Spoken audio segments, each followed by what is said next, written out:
tayo pwedeng tumambay lang dito. Kailangan natin maghanap ng daan, ha? Tol, kailangan natin ng rest back. Tol, nasa inyo ba yung cellphone ko? Wala rin yung cellphone ko, ah. Bakit wala tayong malay? Walang iya talaga yung matos na yun, eh. Tol, parang napapalibutan tayo ng matataas na pader dito. Tsaka hindi naman kasama sa training natin kung paano lumaban sa gubat. Pero tinuruan tayo kung paano dumiskarte. Tama si Kidlat. Dapat hindi tayo magpatalo sa matos na sa mga tuta niya. Dapat ma-survive pa rin natin to.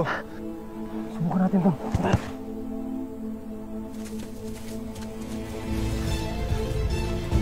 Pwede lang nating hablutin yung kapatid ni Lady para maitakas siya. Tol, mag-ingat lang tayo dito. Mukhang tinatad nilang mga traps dito, eh. Kaya yung kailangan nating hanapin. Bakit? Wala tayong armas, eh. Yung gagamitin natin panlaban sa kanila. Tara.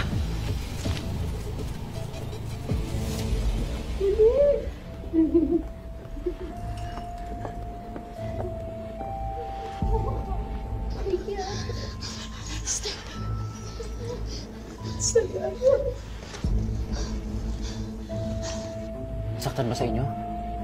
Okay lang kami. For now, what if pumasok ang mga yun dito?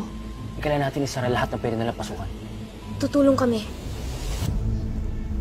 Mga sisters, magtago po muna kayo doon sa likod ng kumbento, tapos isama niyo po lahat ng mga madre. Makialalahin na lang sila.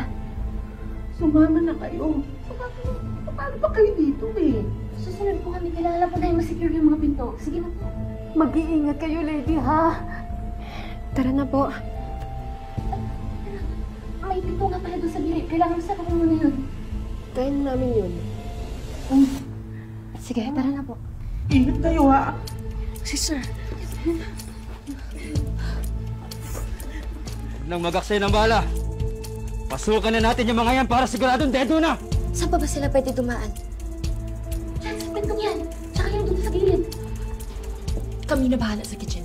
Mukha na kayo ng mga pwede nyo gawin yung armas. Paano kayo? Kami na bahala dun.